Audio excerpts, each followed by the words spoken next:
Assalamualaikum warahmatullahi wabarakatuh.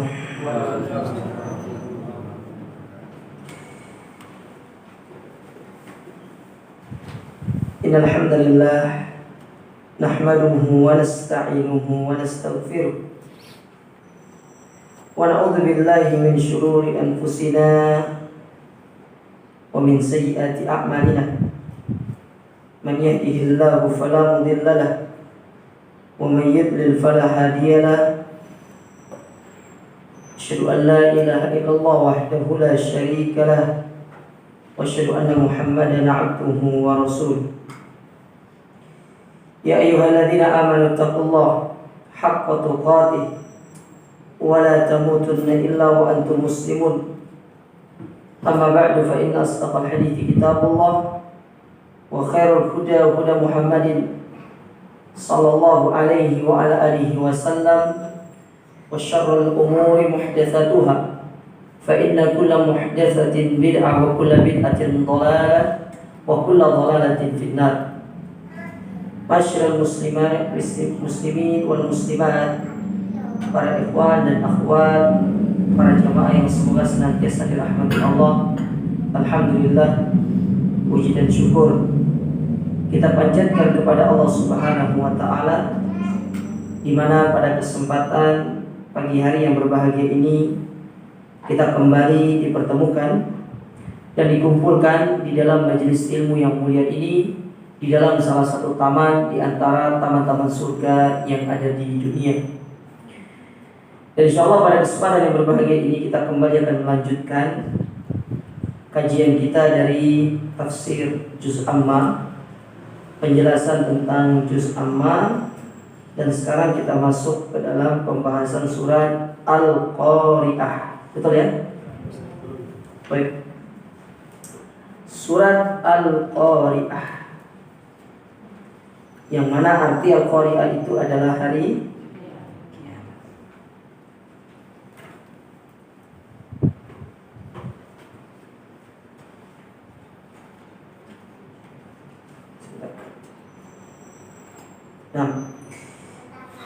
Surat Al-Qari'ah adalah surat yang Allah Subhanahu wa taala turunkan setelah Allah menurunkan surat Quraisy. Surat apa, Bu? Surat Quraisy. Yang mana surat ini terdiri dari 11 ayat dan dia dikategorikan sebagai surat Makkiyah. Sebagai surat Makkiyah.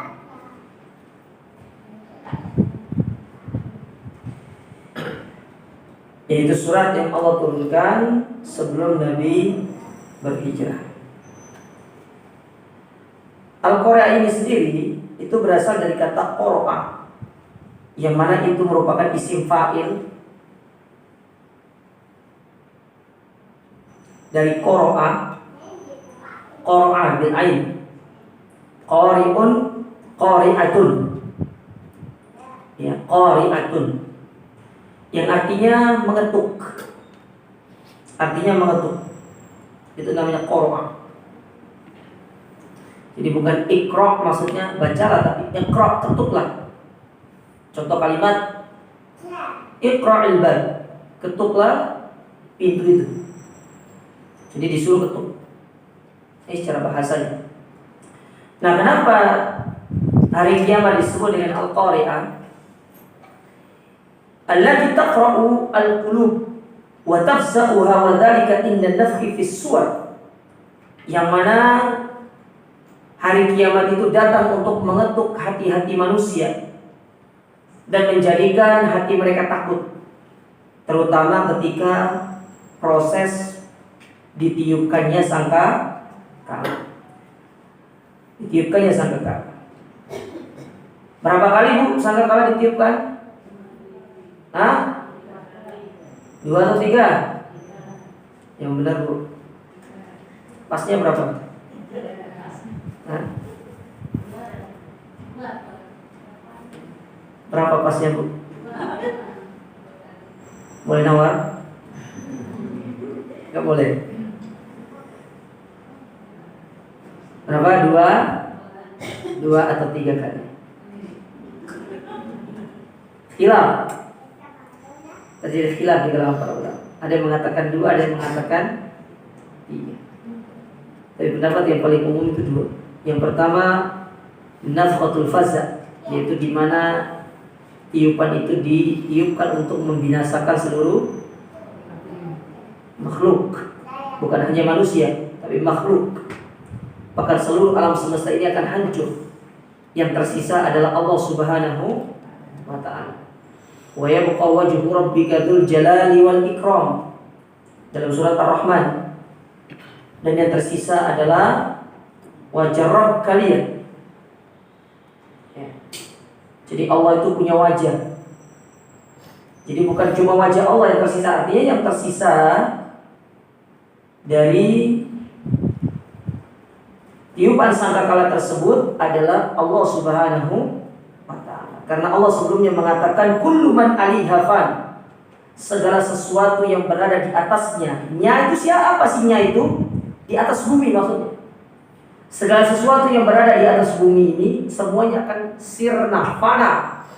Bukan hanya di atas bumi, tapi di seluruh alam semesta ini semuanya fana, sirna.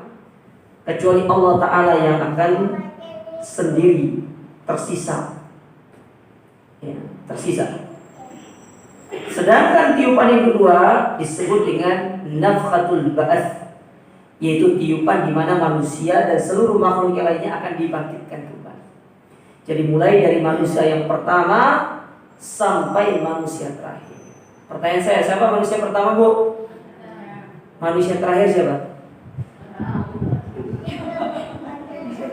Ya udah, saya tadi bertanya, manusia tengah-tengah siapa? Tengah-tengah gitu. Nggak tahu juga. Iya, saya juga nggak tahu juga. Nah, Allah Subhanahu wa ta'ala berfirman dalam surat An-Naml pada ayat yang ke-78.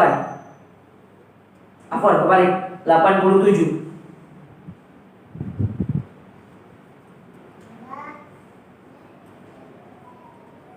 Dalam surat An-Naml pada ayat yang ke-87. Kata Allah Subhanahu wa ta'ala, wa yauma yunfakhu fis-sur, dan ingatlah pada hari ketika sangkakala itu ditiup. Dan Nabi sudah mengingatkan kepada kita jarak antara mulut malaikat dengan sangkakala. Ini ketika Nabi ngomong loh ya. Ini sedikit. Sedikit kata Nabi. Ya.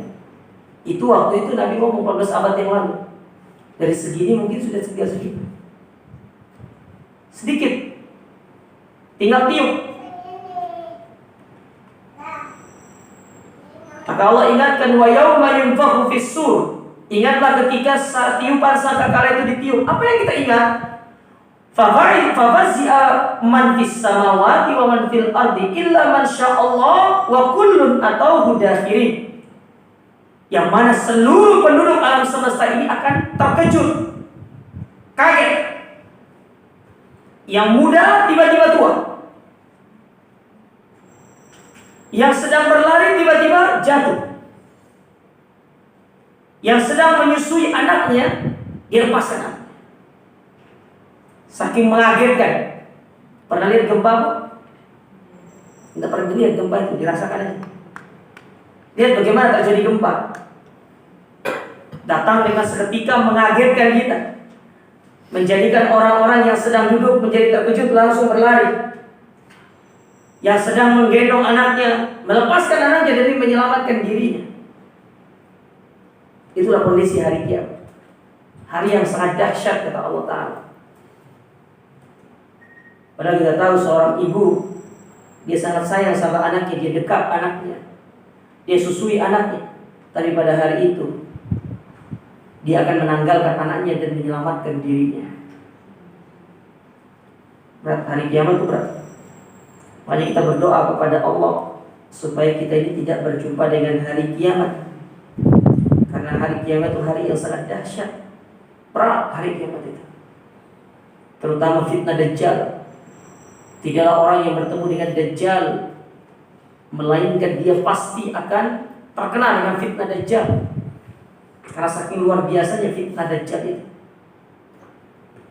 Ya. Saking luar biasanya. Baik.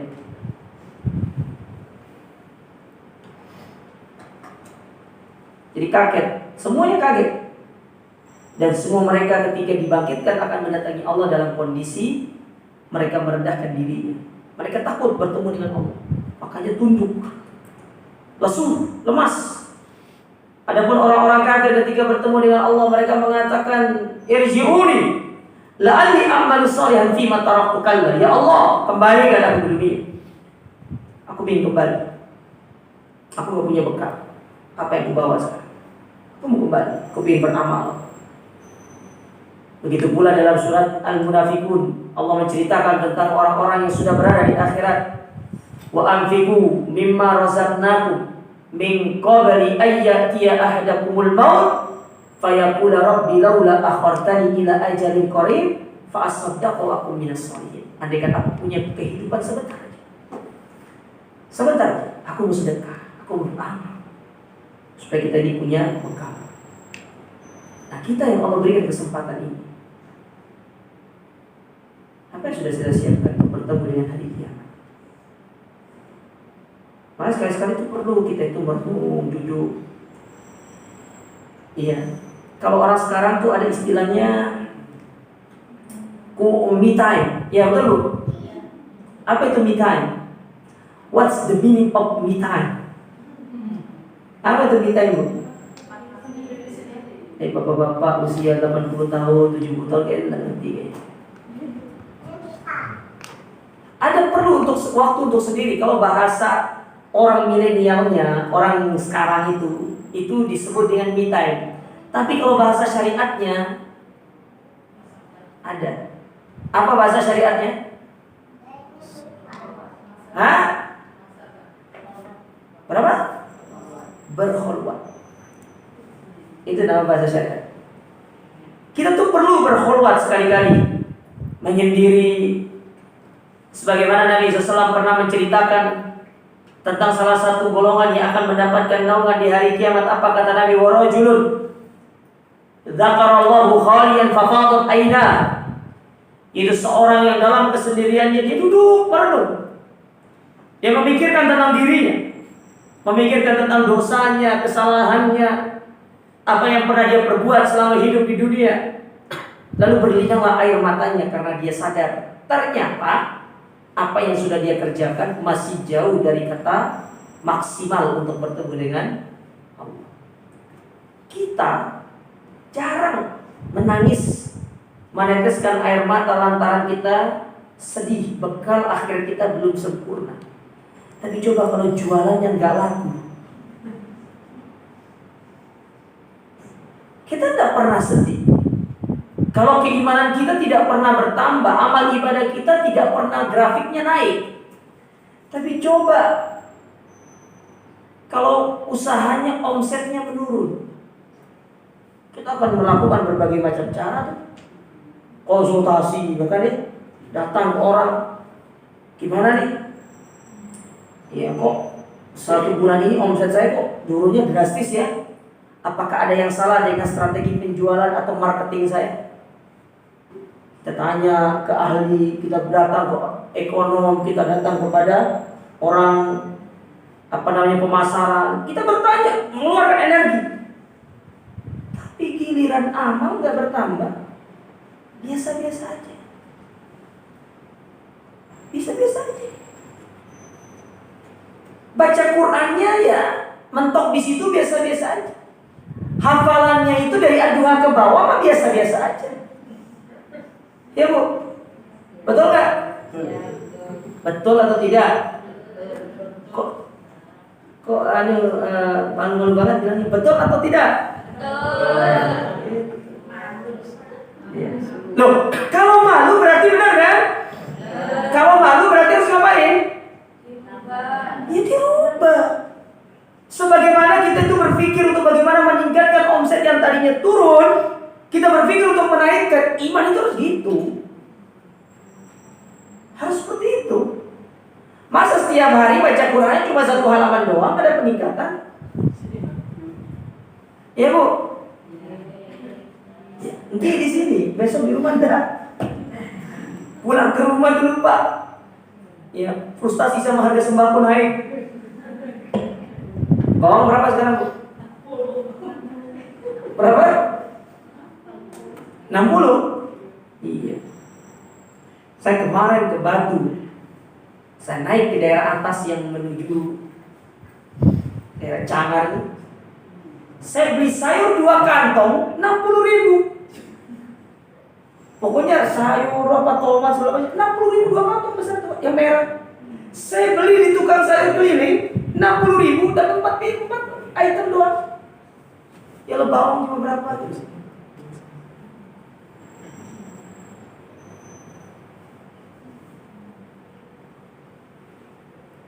Giliran sembako naik pusing. Kenapa harus pusing? Yang menaikkan harga sembako itu Allah. Otomatis yang akan memberikan rezeki kepada kita siapa? Allah. Kenapa harus kita pusingkan? Kita tuh hanya disuruh mencari, berinovasi mencari. Urusan finalnya Allah Ta'ala yang tentukan. Tapi iman,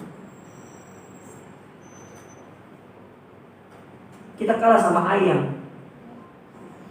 Pernah lihat ayam betina kumpul sama ayam jantan ngurus anaknya 10 itu? Ayam betina ada jantannya di sampingnya ngurus anaknya 10 gitu kan?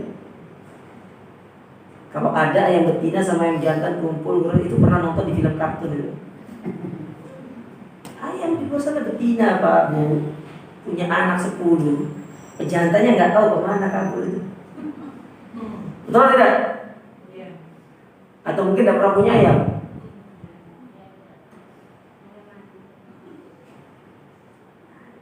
Hari kiamat jadi hari yang sangat dahsyat.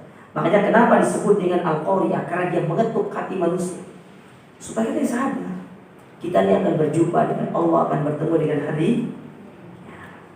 Lalu Allah Ta'ala berfirman, setelah Allah ayat pertama mengatakan Al-Qari'ah, lalu Allah berfirman di ayat yang kedua, Mal-Qari'ah, apa itu hari kiamat? Diulangi, ditanya sama kita. Tadi pertama Allah mengatakan hari kiamat. Lalu ayat kedua Allah bertanya kepada kita, apa itu hari kiamat? Allah bertanya. Lalu di ayat yang ketiga Allah ulangi pertanyaan tersebut dengan lebih detail. Wa ma adraka mal qari'ah. Dan apa yang kalian tahu tentang hari? Diulangi pertanyaan tadi dengan lebih mendetail, lebih menekankan. Ya. Kenapa ini harus diulang?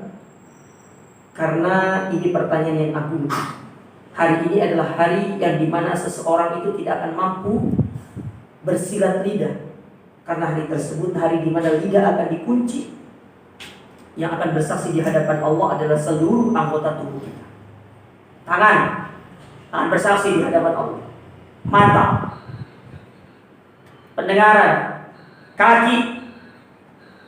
Ya, kaki dia akan bersaksi, ya Allah, aku sering digunakan oleh orang ini untuk melangkah ke tempat-tempat maksiat. Maka beratkan hukumannya dia. Karena dia menggunakan aku bukan kepada tempat ketaatan, tapi kepada tempat maksiat.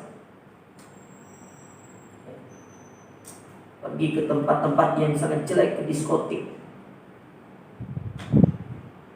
Apa itu? Yang wing-wings itu? Nah, itulah. Wings itu bukannya kayak salah satu produknya tuh deterjen gitu. Bukan, itu PT Wings itu ya. Itu PT itu ya.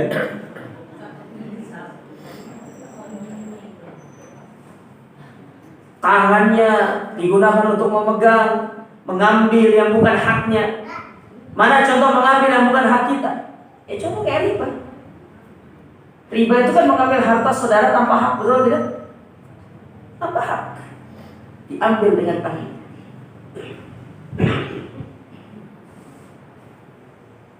Mata, telinga. Makanya Allah Subhanahu wa taala mengingatkan kepada kita dalam Al-Qur'an. Apa kata Allah? Wala taqfu ma laysa laka bihi ilm. Dalam surat Al-Isra pada ayat yang ke-36. Dan janganlah kalian mengikuti sesuatu yang kalian tidak punya ilmu tentangnya. Inna sam'a wal basar wal fu'ad kullu ulaika kana anhu mas'ula. Sesungguhnya pendengaran, mata dan hati semuanya akan ditanya oleh Allah. Ditanya sama Allah. Makanya kenapa Allah mengulang hari kiamat ini dengan mengatakan wa ma adraka mal qari'ah. Apa yang kalian tahu dengan hari kiamat? Karena semua itu akan ditanya sama Allah di hari kiamat. Sehingga dalam ayat yang lain, apa kata Allah Subhanahu wa taala memperingatkan kita tentang salah satu peristiwa di hari kiamat.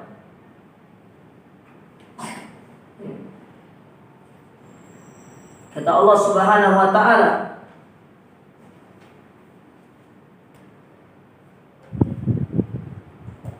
di dalam Al-Qur'an,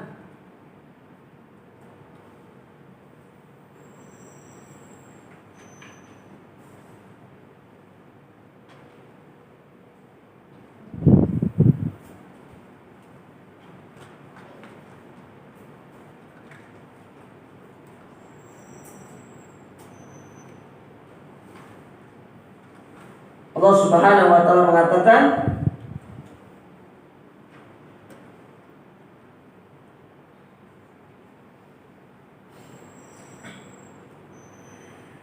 kita carikan ini.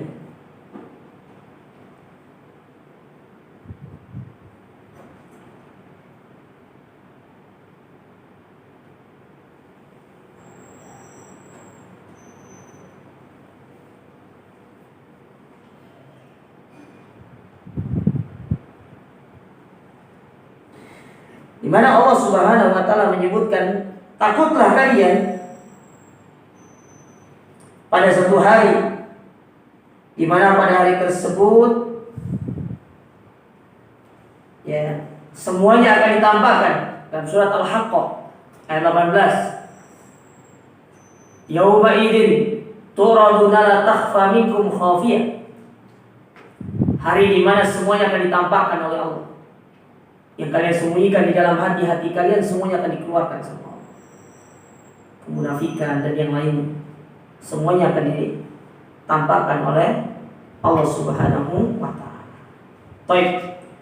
Lalu Allah Taala berfirman di ayat yang keempat, Yauma yakunun nasu kal farashil mabthuth. Ya, pada ayat ini Allah ingin menggambarkan contoh hari kiamat. Bagaimana kondisi hari kiamat? Apa kata Allah? Yaitu hari di mana manusia itu seperti faros. Apa faros? Faros itu larut, atau faros itu bisa artinya kupu-kupu bisa, tapi kalau di terjemahan biasanya apa? Paron biasanya. Seperti laron yang mabsus. Mabsus itu seperti laron yang mabsus itu berterbangan yang tanpa arah gitu loh. Pernah lihat laron kalau bergerobak di lampu itu? Seperti itu. Berlari ke sana kemari, tidak berteraturan. Ya. Kata Allah Taala, Yauma taron nasa sukara wala bisukara. Kalian melihat manusia itu dalam kondisi mabuk, tapi mereka nggak mabuk. Cuma berjalan seperti orang mabuk. Kenapa? Karena digoncangkan oleh bumi. Bumi itu kan bergetar goncang. Kita kalau pernah ngerasain gempa itu kan kita kalau jalan kan seperti orang mabuk. Seperti orang mabuk. Berhamburan. Itu saya masih ingat itu. Saya punya cerita pribadi, pengalaman pribadi. Saya lagi di atas kapal nyebrang dari Lombok ke Sumbawa. Tengah malam. Ini posisi saya itu mau jemput istri. Pas gempa di Lombok waktu itu. Nah, di tengah nyebrangnya itu, saya kan nyebrang malam. Ternyata gempa di tengah laut itu.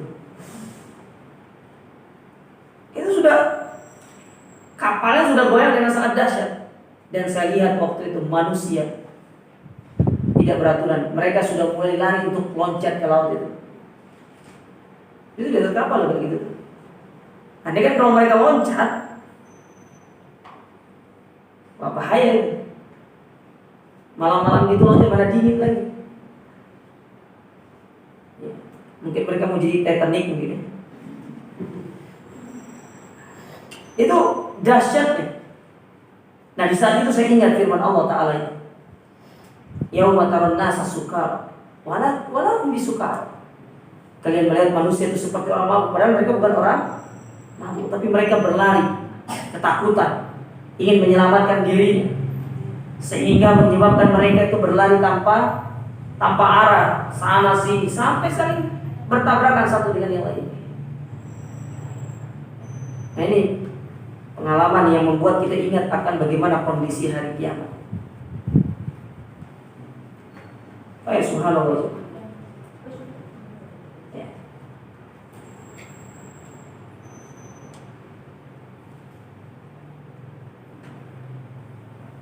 Kemudian Allah Ta'ala berfirman di ayat yang kelima, wa takunul jibalu kal ihnil manfush.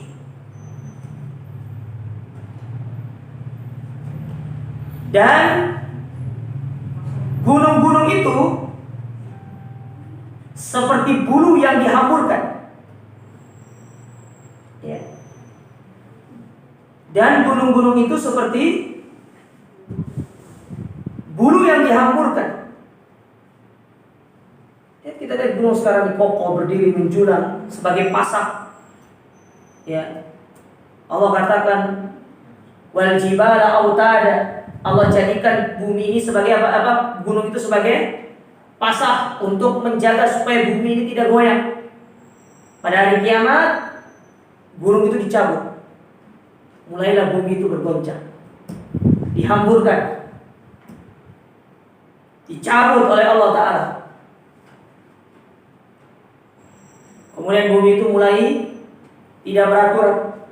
Air laut pun demikian, masuk ke daratan, naik ke daratan, menghancurkan seluruhnya, yang menyebabkan banjir yang besar, sehingga manusia berupaya untuk bagaimana menyelamatkan dirinya. Maka orang-orang yang dia itu sadar dengan semua ini, dia akan paham kalau gunung yang besar saja mampu dihamburkan oleh Allah Ta'ala laksana seperti bulu, bagaimana dengan manusia? Makanya kita sebagai manusia itu jangan pernah sombong. Lihat gunung yang besar itu, tidak ada nilainya di hadapan Allah Ta'ala, dihamburkan begitu saja. Apalagi kita ini terkadang kita suka lupa diri. Padahal di dunia ini kita itu termasuk kecil kalau dibandingkan dengan gunung. Tapi gunung yang besar itu tidak mampu melawan kebesaran Allah Subhanahu wa Ta'ala. Bahkan mereka dihamburkan dengan begitu rendahnya di hadapan Allah. Ini sebagai pelajaran buat kita, ibu-ibu sekalian. Kita kan biasanya suka melihat orang-orang panjat gunung itu, naik gunung. Mereka tidak sadar kalau gunung yang mereka naiki semua itu akan diangkat oleh Allah, akan dicabut dari pasaknya, kemudian akan dihamburkan oleh Allah Subhanahu wa Ta'ala. Lalu Allah Ta'ala mengatakan, fa amma man thaqulat mawazinuh. Mulailah Allah berbicara tentang kondisi pribadinya. Maka adapun orang-orang yang berat timbangannya, fa huwa fi isyatin radiyah, maka dia berada pada kehidupan yang diridhoi. Wa amma man khaffat mawazinu, dan adapun orang-orang yang ringan timbangannya, fa ummuhu hawiyah, maka sungguh dia itu akan dimasukkan ke dalam neraka hawiyah. Wa ma adraka ma hiya, dan apa yang kalian tahu tentang neraka hawiyah? Narun hamiyah, yaitu neraka yang sangat apa, Bu? Neraka yang sangat panas. Kita baca ayat ini dari ayat yang kelima sampai dari ayat yang berapa? Ayat yang ke-6 sampai ke-11. Apa kata Allah yang pertama? Fa amma man thaqulat mawazin. Barang siapa yang berat timbangannya, maka dia berada pada kehidupan yang diridhoi. Apa maksudnya ayat ini? Al-aish fil jannah, yaitu kehidupan di dalam surga. Itulah kehidupan yang Allah ridhoi. Kehidupan yang penuh dengan kenikmatan.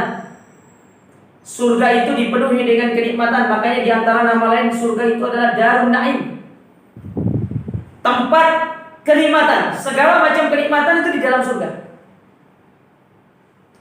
Nikmat apa saja ada di dalam surga. Nikmat apa? Nikmat makanan, surga tempatnya. Nikmat minuman, surga tempatnya. Makanya kadang-kadang seseorang kalau ingin menggambarkan satu nikmat yang besar ketika dia dapatkan di dunia, dia mengatakan secara spontan kenikmatan surga. Pernah nggak dengar orang ngomong seperti itu? Karena memang nikmat itu sangat erat kaitannya dengan surga. Isinya surga itu cuma nikmat. Saking ingin Allah Ta'ala memberikan kenikmatan yang tidak tara kepada orang-orang masuk surga, sampai-sampai Allah menghilangkan yang namanya BAK-BAB. Tidak ada buang air kecil, tidak ada buang air besar. Tidak ada. Terus gimana Ustaz? Cara BAB-nya, cara BAK-nya. Sementara di dalam surga kita makan terus, kita minum terus. Maka disebutkan oleh Nabi SAW di dalam hadis yang sahih, nanti ibu kalau pulang, ibu bisa beli buku yang berjudul 175 Jalan Menuju Surga, yang ditulis oleh Fadilatul Syekh Nayyib Ibn Al-Mamduh Al-Su'ud. Nggak tahu ya progresif ada ini. 175 Jalan Menuju Surga. Nanti di dalam buku itu dipaparkan terlebih dahulu sifat-sifat surga. Baru setelah itu nanti dijelaskan tentang amalan-amalan yang bisa memasukkan kita ke dalam surga. Nah, di antara sifat surga itu tentang makanan dan minuman penduduk surga. Luar biasa. Tidak ada BAB, tidak ada BAK. Jadi gimana caranya saat sementara kita makan terus? Ya, kalau ingin BAB cukup dengan bersendawa. Jadi pengen BAB nih sudah full, pengen dikosongkan lagi, bersendawa, kosong lagi dia. Kalau pengen buang air kecil, maka Allah akan menggantikan dengan mengeluarkan keringat dari tubuh kita, dan keringat itu lebih harum daripada minyak kasturi. Kalau di dunia keringat kita gimana baunya? Gimana Bu? Ibu berani gak bilang sama suami ibu gitu? Hah? Giliran bilang beraninya pelan Pak. Berarti gak berani. Bapak-bapak berani gak bilang sama istri-istrinya? Tidak ada BAP, tidak ada BAK. Itu contoh satu kenikmatan. Karena diantara salah satu sebab seseorang itu terputus dari kenikmatan makan, sakit perut karena ingin buang air. Dan kalau sudah buang air mau makan lagi, gak enak. Makan itu kan harus satu selesai loh. Coba untuk makan, sakit perut, buang air mau makan lagi tuh. Kalau orang orang sekarang tuh bilang vibes-nya beda. Apa Bu? Vibes beda katanya. Gak enak. Itu baru satu contoh. Nih sekarang saya sampaikan ke bapak-bapak nih. Ibu-ibunya sabar ya. Di surga itu tidak ada laki-laki jomblo. Orang jomblo gak boleh masuk surga. Ya. Karena kata Nabi SAW, di surga itu satu laki-laki mendapatkan 70 bidadari. Dan satu laki-laki diberikan 100 kekuatan laki-laki. Jadi dia itu memiliki 100 kekuatan. Dia punya istri berapa tadi? 70. 100 kurang 70 berapa? Jadi masih susu 30, tenang. Itu kalau nggak punya istri cuma 70. Tapi kalau punya istri satu berarti 71. Nek 4 70. Masalahnya ibu-ibu itu tidak dapat bidadara. Nggak ada, sabar gue. Hah? Nggak ada bidadara di surga itu. Maka dari sisi sini kita laki-laki menang, Pak, tenang. Iya, kita menang di sini. Kita punya. Dan sifat bidadari itu kata Nabi SAW. Ini saya sebutkan bagaimana kenikmatan surga ya. Karena ini ada kaitannya dengan fa'amma man thaqulat mawazinuhu fa huwa fi 'ishatin radiyah. Ya. Dan sifatnya bidadari itu, perhatikan. Satu, kecantikannya itu akan terpancar meskipun ditutupi oleh 70 helai kain. Terpancar dari dalam kain tersebut. Laksana sebuah gelas yang putih bisa menampilkan apa yang ada di dalamnya, kayak ini. Nah, kalau istri kita sekarang cantik gak? Enggak lah deh.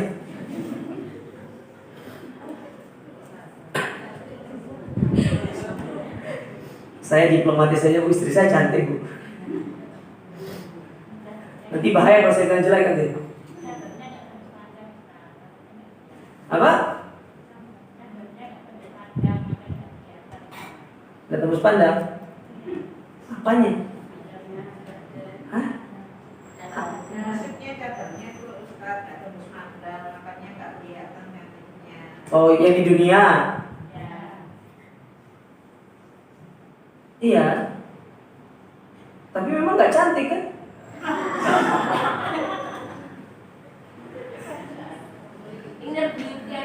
Oh, pembelaan ibu-ibu.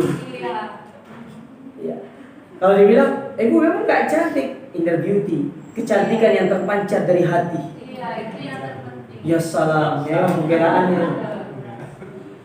Semangat.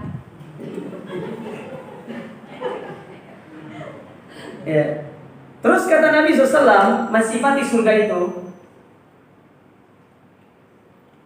wanita-wanita surga itu, dia akan senantiasa selalu berada dalam kondisi gadis, meskipun sudah dijamak oleh suaminya.